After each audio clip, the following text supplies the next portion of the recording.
រាត្រីខែរនោចថ្ងៃអង្គារចំនឹងថ្ងៃពេញបរមីផងដែរតើពុកម៉ែបងប្អូនធ្លាប់បានឮឬក៏ធ្លាប់បានឃើញគេបូជាសពនៅថ្ងៃនេះដែរទេខ្ញុំជឿថាពុកម៉ែបងប្អូននឹងមិនធ្លាប់បានឃើញ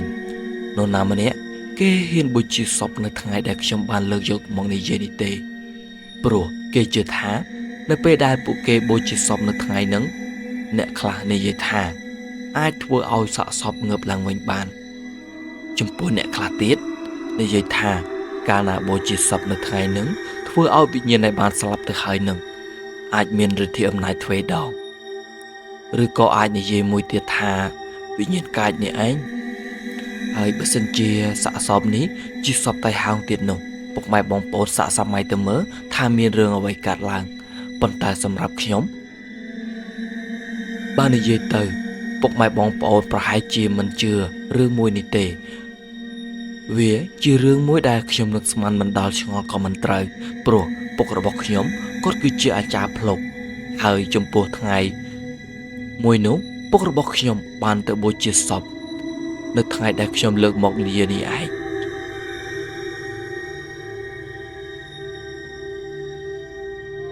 បានហ្នឹងហើយពុកម៉ែបងប្អូនពិតជាចង់ដឹងថានៅពេលដែលពុករបស់ខ្ញុំរួមទាំងខ្ញុំនិងក្រុមការងារជួបនៅហេតុការណ៍រន្ធត់ឬក៏រឿងចម្លែកយ៉ាងណាហើយមែនទេតែមុននឹងចូលទៅដល់សាច់រឿងរន្ធត់មួយនេះខ្ញុំបាទសូមឲ្យពុកម៉ែបងប្អូនជួយចុច Subscribe ឬក៏សញ្ញារូបកណ្ដឹងម្នាក់មួយផងដើម្បីឲ្យខ្ញុំបាទមានកម្លាំងចិត្តធ្វើរឿងថ្មីដើម្បីយកមកចែករំលែកជូនពុកម៉ែបងប្អូនឲ្យបានស្ដាប់តោះកុំឲ្យពុកម៉ែបងប្អូនចំណាយពេលយូរឥឡូវយើងចូលទៅដល់សាច់រឿងយើងតែម្ដង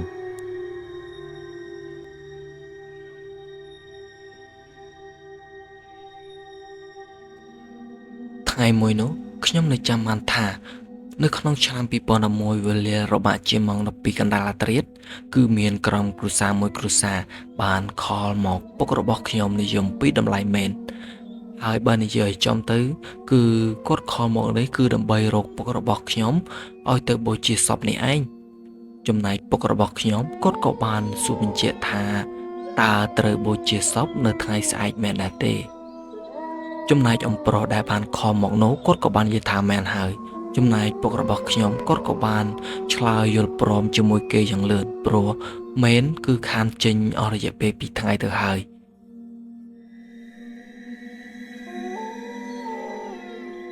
ចំពោះពុករបស់ខ្ញុំវិញគឺគាត់មិនសូវបានចាប់អារម្មណ៍នោះទេចំពោះថ្ងៃស្អែកហ្នឹងថាត្រូវជាថ្ងៃអ្វីតោះតែគាត់បិទទូរស័ព្ទបានមួយសន្ទុះគាត់រាប់ថ្ងៃមើលទៅគឺបានឃើញថាចំថ្ងៃអង្គារយប់ពេញបរមីថែមទៀតតែដោយសារគាត់ធ្លោយមាត់និយាយយល់ព្រមជាមួយគេទៅហើយគឺគាត់មិនអាចលេបពាក្យសម្ដីវិញបាននោះទេបើសិនជាគាត់ខលទៅនិយាយថា cancel ជាមួយគេវិញនោះប្រៀបដូចជាគាត់លក់ផ្លូវខ្លួនឯងអញ្ចឹងទើបដូច្នេះហើយគាត់សម្រេចចិត្តថាត្រូវតែទៅនៅពេលព្រឹកស្អែកមកដល់ខ្ញុំរួមទាំងក្រុមការងារទាំងអស់ក៏បានរៀបចំប្រដាប់ប្រដាដើម្បីដាក់ទៅលើឡាននៅពេលដែលពួកខ្ញុំកំពុងតែរៀបចំប្រដាប់ប្រដារួចមិនទាន់ស្រួលផងនឹងស្រាប់តែក្រុមការងាររបស់ខ្ញុំម្នាក់ត្រូវបានឈើធ្លាក់មកត្រូវក្បាលហើយហូរឈាមឡើងទៅស្រៈនេះគឺវាបានមានសញ្ញាមួយប្រភ្នំមិនល្អបាត់ទៅហើយចំពោះអ្នកដើមមែនគ្រប់គ្នាអ្នកខ្លះគេក៏បានដឹងហើយនេះមិនមែនជាឧបទ្ទហេតុដោយចៃដន្យនោះទេហើយវាក៏ជាដំណំរបស់អ្នកដើមមែនផងដែរសម្រាប់ខ្ញុំវិញពីព្រោះខ្ញុំទៅតែដើមមែនលើកដំបូងគឺខ្ញុំមិនទាន់យល់ច្បាស់នោះទេចំណែកពុករបស់ខ្ញុំវិញនៅពេលដែលគាត់បានដឹងថាមានក្រុមការងារត្រូវបានរបួសហូរឈាមបែបនេះគាត់ក៏បានឲ្យអ្នកដែលរងរបួសនឹងប្រញាប់ទៅពេទ្យហើយគាត់ក៏បានចាត់ឲ្យអ្នកដើមមែនទៅថ្ងៃនេះចំនួន7នាក់តែម្ដងទាំងដែលរដងអស់ច្រើនហើយគឺត្រឹមតែ3ទៅ4នាក់តែប៉ុណ្ណោះចំណែកខ្ញុំនិងក្រុមការងារទាំងអស់ក៏បាននាំគ្នា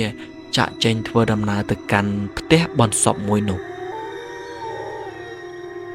លុះដល់ពាក់កណ្ដាលផ្លូវទៀតនោះចំពោះឡានដែលបានដឹករបស់របរនេះវាក៏ចាប់ផ្ដើមរលត់ដោយគ្មានមូលហេតុនៅពេលហ្នឹងក្នុងចំណោមអ្នកដើមមែនទាំងអស់គឺមានតែបងឌីនោះទេដែលគាត់យល់ដឹងច្បាស់ជាងគេអំពីការដើមមែននេះព្រោះអីគាត់ដើមមែនអស់ជាយូរឆ្នាំមកហើយ នៅពេលឡានវារលត់បែបនេះចំណែកបងឌីគាត់ក៏បានចុះទៅមើលនៅបរិវេណម៉ាស៊ីននៅពេលដែលគាត់ដើរសង្កេតមើលរួចរាល់អស់ហើយគាត់ក៏បានលន់មាត់ថាជីឡាននេះរាល់ដងវាមិនអញ្ចឹងនោះទេហើយមុននឹងពេលដែលគាត់ចាក់ចេញមកគាត់ក៏បានត្រួតពិនិត្យមើលអស់ហើយដែរហេតុអ្វីថ្ងៃនេះវាចម្លែកខ្លាំងម្ល៉េះចំណែកពួកខ្ញុំទាំងអស់គ្នាក៏បាននាំគ្នាដើរឆ្កឹះឆ្កៀលឬក៏ដើរមើលបរិវេណម៉ាស៊ីនក្រែងវាឆេះឡើងវិញហើយមែនមិនយូរប៉ុន្មានឡានដឹកមេននេះវាក៏បានឆេះមកវិញនៅពេលដែលឡានឆេះបែបនេះហើយនឹងពួកខ្ញុំក៏បាននាំគ្នាធ្វើដំណើររហូតទៅដល់ផ្ទះបន្សពនៅពេលដែលពួកខ្ញុំទាំងអស់គ្នាបានទៅដល់ផ្ទះបន្សពនោះក៏នាំគ្នាចូលលើឡានចំណែកបងឌីគាត់ក៏បានទៅនិយាយជាមួយសមាជិកក្រុមគ្រួសារម្ចាស់បន្សពនោះនៅពេលដែលបងឌីគាត់ដើរមកវិញគាត់ក៏បាននិយាយប្រាប់ពួកខ្ញុំទាំងអស់គ្នាថាពួកយើងពេលនេះគឺប៉ះរបស់ពេទ្យហើយសម្រាប់ខ្ញុំគឺមិនដឹងថាអ្វីទៅជារបស់ពិតនោះទេព្រោះវាគឺជាលើកទី1ហើយដែលខ្ញុំដើរតាមមែនបែបនេះចំណែកបងឌីគាត់ក៏បាននិយាយមកកាន់ពួកខ្ញុំទាំងអស់គ្នានៅទីនេះថាម្ចាស់កម្មវិធីគាត់បានឲ្យពួកយើងទាំងអស់គ្នារៀបចំមែនដើម្បីបូជាសពនៅខាងក្រៅផ្ទះរបស់គាត់បើនិយាយពីដីភូមិរបស់ពួកគាត់វិញនឹងគឺឃើញថាភូមិដីរបស់គាត់គឺធំខ្លាំងណាស់ហើយណាមួយផ្ទះរបស់គាត់វិញហ្នឹងគឺនៅចុងភូមិគេអាចនិយាយបានថាគឺនៅដាច់ដោយឡែកពីគេចំណែកពួកខ្ញុំព្រមទាំងបងឌីក៏បានបញ្ឆេះឡានដើម្បីបកចូលទៅខាងក្រោយផ្ទះរបស់គាត់ចំណែកទឹកមុខរបស់បងឌីវិញនៅពេលដែលគាត់ដើរមកពីនិយាយជាមួយសមាជិកក្រុមគ្រួសាររបស់សពនោះគឺគាត់ហាក់ប្រៀបដូចជាមិនសូវសប្បាយចិត្តអីបន្តិចសោះ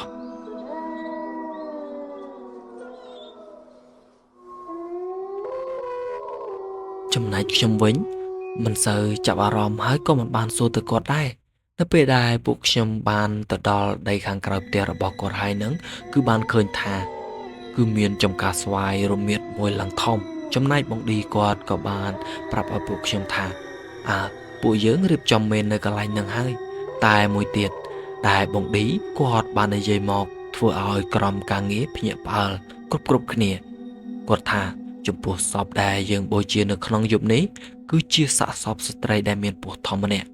ហើយការស្លាប់របស់នាងគឺធ្វើអត្តឃាតខ្លួនឯងដោយសារចងកនេះឯងហើយអាចនិយាយបានថាវាគឺជាសាកសពតៃហោង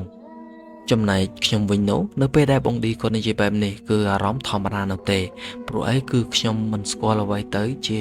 សពតៃហោងផងដែរប៉ុន្តែនៅពេលដែលខ្ញុំមើលទៅគ្រប់គ្នាដែលមកនេះគឺមួយទឹកមុខឡើងស្លេកស្លាំងអស់ហើយ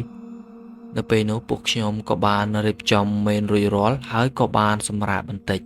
គឺថានៅបរិវេណចំការនោះមានដើមខ្នោដើមស្វាយជាពិសេសហ្នឹងគឺមានដើមជ្រៃមួយដល់ធំដែលដុះកណ្ដាលចំការនោះផងដែរបើក៏លេចទៅមើលដើមជ្រៃហ្នឹងគឺវាពិតជាធំយូរទៅមែនតើគឺគួរឲ្យខ្លាចខ្លាំងណាស់ហើយពេលនេះខ្ញុំសូមនិយាយកាត់ទៅដល់នៅពេលដែលពួកខ្ញុំរៀបចំបូជាសពតែម្ដងនៅពេលដែលលោកអាចារ្យបានធ្វើកិច្ចពិធីរួចរាល់ហើយហ្នឹងពួកគាត់ក៏បាននាំគ្នាដង្ហែសពមកកាន់កន្លែងមេនតែមុននឹងយកទៅដាក់ទៅលើមេននោះពួកគាត់ក៏បានដង្ហែជុំវិញមេនចំនួន7ជុំសិនហើយនៅក្នុងយប់នោះផងដែរទម្រាំតែបានបូជានឹងគឺយប់របាក់ជាម៉ោង9បាត់ទៅហើយលោរបាក់ម៉ោង10យប់ចំពោះសមាជិកក្រុមគ្រួសារសពពួកគាត់ដែលបាននាំគ្នានៅអង្គុយចាំមើលគេបូជានេះពួកគាត់ក៏បានបំបែកគ្នាទៅសម្រាប់រៀងខ្លួនបាត់អស់ទៅគឺនៅសល់តែមេនចំនួន7នាក់តែប៉ុណ្ណោះដល់ត្រឹមនេះហើយរឿងដែលរន្ធត់ព្រឺព្រួយក៏ចាប់ផ្ដើមកើតឡើងចំណែកពួកខ្ញុំវិញនាំគ្នាចង់អន់រឹងនៅខាងក្រោមមេនគឺអាចនិយាយបានថានាំគ្នាចង់អន់រឹងនៅខាងក្រោមរោងមេននេះឯងហើយនៅពេលនោះផងដែរបងឌីគាត់ក៏បាននិយាយថាពួកឯងទាំង4នាក់គឺនៅចាំមើលមែនសិនទៅពួកគាត់នាំគ្នា3នាក់ទៅងុយទឹកសិនចាំគាត់មកវិញចាំទៅងុយទឹកវិញម្ដងគាត់និយាយដល់ត្រឹមនេះគាត់ក៏បាននាំគ្នាចាក់ចេញបាត់អស់ទៅគឺនៅសល់តែខ្ញុំរួមទាំងក្រុមការងារ3នាក់ទៀតតែប៉ុណ្ណោះមួយសន្ទុះក្រោយមក ខ្ញុំដែលកំពុងតែសម្រាកនៅខាងក្រោមមេនេះក៏ចាប់ផ្ដើមឮសំឡេងបងឌីបានក្អកក្ហែមនៅខាងមុខរោងមែនតែខ្ញុំក៏បានសួរទៅកាន់3អ្នកទៀតដែលនៅ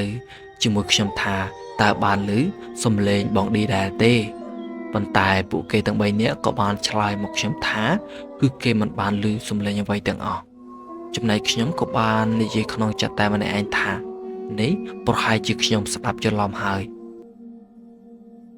លោកបានបន្តិចក្រោយមកទៀតខ្ញុំក៏បានឮសំឡេងម្ដងទៀតតែចំពោះសំឡេងលើកនេះគឺជាសំឡេងគេកំពុងតែអង្គុយទ្រហោយំនៅខាងមុខមែនបើក៏លេចទៅមើលអ្នកដែលទាំង3នាក់នៅជាមួយខ្ញុំវិញហ្នឹងគឺគេដេកលើអន្រឹងក្រលុំឡើងចិត្តគឺសំបីតែខ្ញុំចង់សួរអ្វីក៏មិនបាន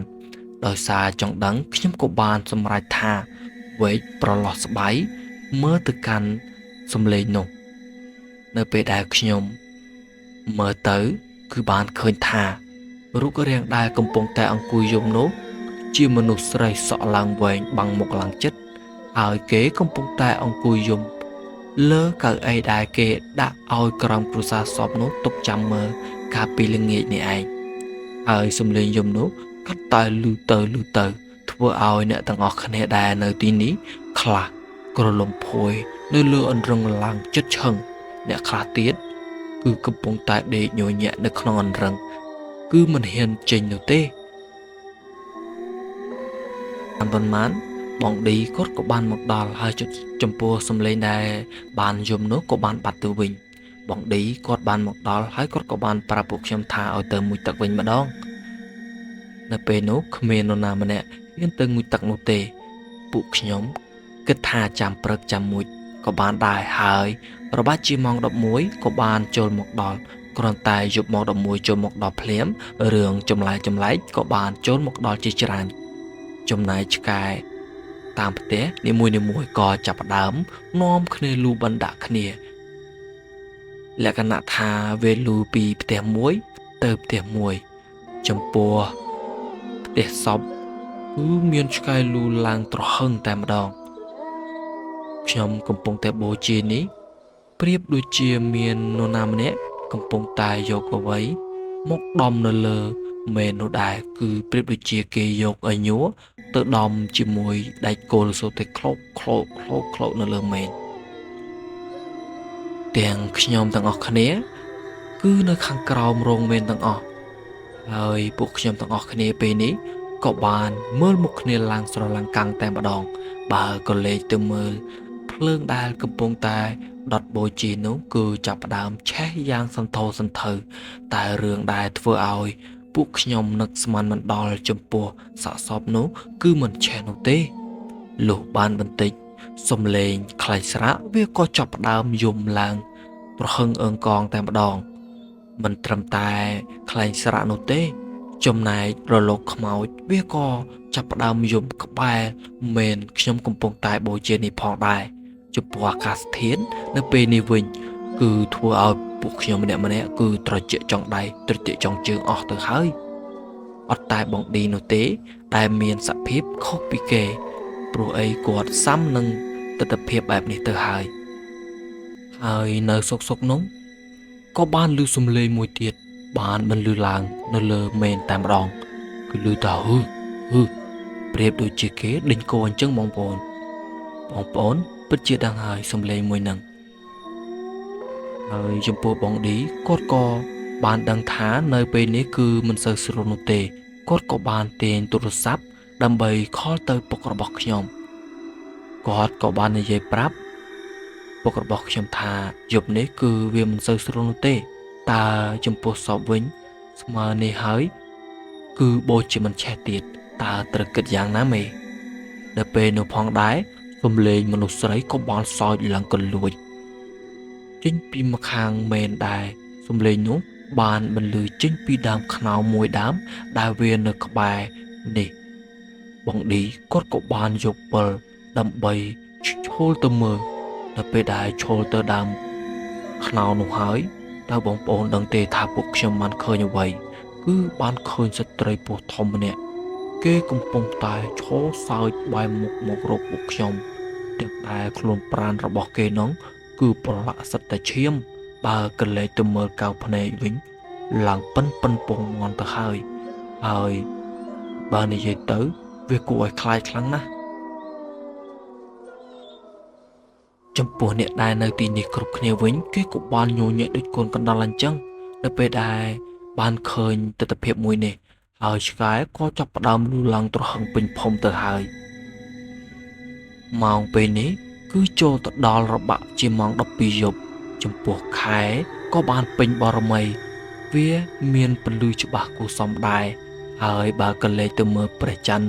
គឺវាពេញវងស្អាតមែនតែនគឺវាបានបាំងឆាត់ថែមទៀតគ្រាន់តែយប់ម៉ោង12មកដល់ចំណែកភ្លើងដែលគេបានដាក់បំភ្លឺនៅលើមេនទាំងអស់ក៏បានដាច់ទាំងអស់ហើយអ្នកគ្រប់គ្នាដែលនៅទីនេះក៏ចាប់ផ្ដើមនាំគ្នាស្រាវឆ្អឹងខ្នងកាន់តែខ្លាំងទៅហើយបើចំពោះនៅបរិវេណនៅជុំវិញនេះគឺឃើញតែភ្លើងដែលដុតបូជាសពតែប៉ុណ្ណោះហើយបើចំពោះការមើលឃើញនៅបរិវេណជុំវិញខាងក្រៅវិញហ្នឹងគឺមើលឃើញដោយតែពន្លឺព្រះច័ន្ទនោះទេបន្តិចក្រោយមកសំឡេងបំពេកូនលាយឡំជាមួយសំឡេងទ្រហោយំក៏ចាប់ផ្ដើមលឺឡើងក្រលួចនៅពេលនោះមានគ្នាខ្ញុំម្នាក់បានស្រែកចង្អុលទៅជាយមកខាងនៃមេតថាឃើញក្មេងរត់ហើយឈរមើលមកកាន់គេផងដែរចំពោះរូបកាយក្មេងម្នាក់ហ្នឹងគឺខ្លួនប្រាណរបស់គេស្រាតឡើងត្រណល់ក្បាលឡើងធំភ្នែកឡើងខូងនៅពេលនោះផងដែរអ្នកគ្រប់គ្នាក៏បាននាំគ្នាបោះក្រសែភ្នែកទៅតាមទិសដៅដែលបរោះឬក៏គ្នារបស់ខ្ញុំបានចង្អុលប្រាប់នឹងគឺបានឃើញថាក្មេងម្នាក់ហ្នឹងគឺកំពុងតែឈរនៅកន្លែងនោះពិតមែនបើនិយាយពីបងឌីវិញគាត់ក៏បានយកពណ៌របស់គាត់បញ្ចាំងទៅចំរូបកាយនោះគឺបានឃើញថាក្មេងម្នាក់ហ្នឹងគឺខ្លួនប្រាណរបស់គេឡើងស្រាតត្រណល់បើកម្ពស់របស់គេវិញគឺកន្លះម៉ែត្រពីដីនោះទេប៉ុន្តែអ្វីដែលធ្វើឲ្យពួកខ្ញុំទាំងអស់គ្នានឹងកាន់តែតក់ស្លុតនឹងចំពោះខ្លួនប្រាណរួមទាំងមុខមាត់របស់គេប្រៀបដូចជាលាបម្សៅភាសាអញ្ចឹងគឺឡើងសសម្ព្រុះពេញខ្លួននឹងមុខទៅហើយបបោមាត់របស់គេឡើងក្រហមបើនិយាយទៅកម្ពស់របស់គេដូចជាខ្ញុំនិយាយអញ្ចឹងគឺកម្ពស់កន្លះម៉ែត្រពីដីនោះទេបានបន្តិចហ្នឹងរូបរាងកាយក្មេងម្នាក់ហ្នឹងក៏បានរសាត់បាត់ទៅតាមខ្យល់បន្តិចម្ដង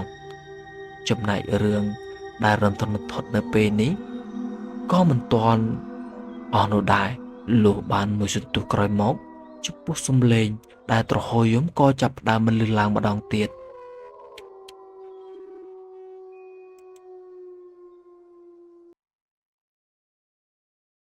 បើនិយាយអំពីចំពោះសំឡេងដែលទ្រហោយំនេះវិញគឺប្រៀបដូចជាគេដើរទ្រហោយំជុំវិញក្រឡឹងមេននេះផងដែរគឺម្ដងលឺនៅចំហៀងម្ដងទៀតលឺនៅខាងត្បូងម្ដងទៀតលឺនៅខាងជើងម្ដងទៀតលឺនៅខាងលិចតែរឿងមួយទៀតដែលធ្វើឲ្យពួកខ្ញុំកាន់តែបះសក់នោះចំពោះសពដែលកំពុងតែបូជានេះសុកវាស្រាប់តែក្រោកអង្គុយឆ្ងល់តែម្ដងចំណែកបងឌីវិញគាត់ក៏បានយកឈើទៅរុញសាកសពនោះឲ្យដេកទៅវិញគឺគិតថានេះគឺគ្រាន់តែជាសរសៃទាញនោះទេតែនៅពេលដែលបងឌីគាត់យកឈើទៅរុញទៅសពហ្នឹងគឺស្រាប់តែសពនឹងប្រៀបដូចជាគេងាកមករកពួកខ្ញុំទាំងអស់គ្នាអញ្ចឹងខ្ញុំនៅពេលដែលបានឃើញបែបនេះហើយខ្ញុំខ្លាចសឹងតែនោមដាក់ខោបាត់ទៅហើយនៅពេលដែលឃើញបែបនេះចំពោះសាកសពមួយនេះគឺថាដុតមិនឆេះទេចំណែកសំឡេងសម្រាប់ជើងនៅពេលនេះក៏បានបន្លឺឡើងជុំវិញមែននេះប្រៀបដូចជាមាននរណាម្នាក់កំពុងតែដើរក្រឡឹងជុំវិញមែននេះអញ្ចឹងនៅពេលដែលសំឡេងសម្រាប់ជើងនោះបានស្ងាត់ពួកខ្ញុំទាំងអស់គ្នាក៏បានផ្ទៀងស្ដាប់បន្តថានឹងមានសំឡេងអ្វីកើតឡើងប៉ុន្តែសំឡេងនោះវាបានស្ងាត់ឈឹងតែម្ដងប៉ុន្តែអ្វីដែលធ្វើឲ្យខ្ញុំស្ទើរតែលួសព្រលឹងនោះចាប់ផ្ដើមខ្ញុំកំពុងតែផ្ទៀងស្ដាប់នឹងគឺសំឡេងសើចឡើងមួយទំហឹងគឺឡើងក្រលួចតែម្ដងសំឡេងសើចមួយនឹងគឺធ្វើឲ្យព្រលឹងខ្ញុំបិទនឹងហោះបាត់ទៅហើយ គឺស្ទើរតែកៀងបេះដូងលោកព្រឹកបានមកដល់ពួកខ្ញុំមួយគឺភ្នែកឡើងស្លក់ម្នាក់គឺមិនបានដេកមិនបានពួនណីនោះទេចំណែកក្រុមគ្រួសាររបស់សពនៅពេលនេះពួកគាត់ក៏បានមកប៉ុន្តែដោយសារតែពួកខ្ញុំបូជាសពនេះមិនទាន់ឆេះអស់បែបនេះចំណែកអំព្រមអ្នកដែលត្រូវជាពុករបស់សពគាត់ក៏បានយកធូបមកអោចហើយនិយាយទៅកាន់កូនស្រីរបស់គាត់ថាកូននេះកូនមិនទាន់អស់អាល័យទៀតមែនទេ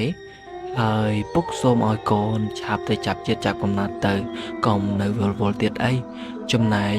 បងឌីគាត់ក៏បានទៅនិយាយជាមួយអាចារ្យលោកបងឌីគាត់បានប្រាប់រឿងរ៉ាវទាំងអស់ទៅអាចារ្យនោះអាចារ្យគាត់ក៏បានឡើងទៅលើមេនហើយអាចារ្យនឹងគាត់ក៏បានយកសារសនិងសូត្របាលីរួចហើយគាត់យកស្រាសនោះទៅប្រោះព្រំទៅលើសពដែលកំពុងតែដុតបូជានោះលោកអាចារ្យគាត់បានធ្វើកិច្ចនេះរួចរាល់អស់ហើយចំណែកបងឌីគាត់ក៏បានបញ្ជាឲ្យពួកខ្ញុំបន្ថែមអុសនិងបន្ថែមសាំងផងដែរដើម្បីដុតសពបូជានោះហើយមិនបានយូរប៉ុន្មានសពពួកខ្ញុំក៏បានដុតឆេះអស់ប៉ុន្តែទម្រាំឆេះអស់នេះគឺវាក៏យូរម៉ោងផងដែរហើយសាច់រឿងយើងនៅពេលនេះក៏កាត់ទៅដល់ទីបញ្ចប់ប៉ុន្តែបើសិនជាមានកំហុសខ្វះខាតដោយសារពាក្យសម្ដីដែលខ្ញុំបាននិទានរឿងនេះខ្ញុំសូមអភ័យទោសផងហើយសូមជម្រាបលាជួបគ្នានៅវីដេអូក្រោយ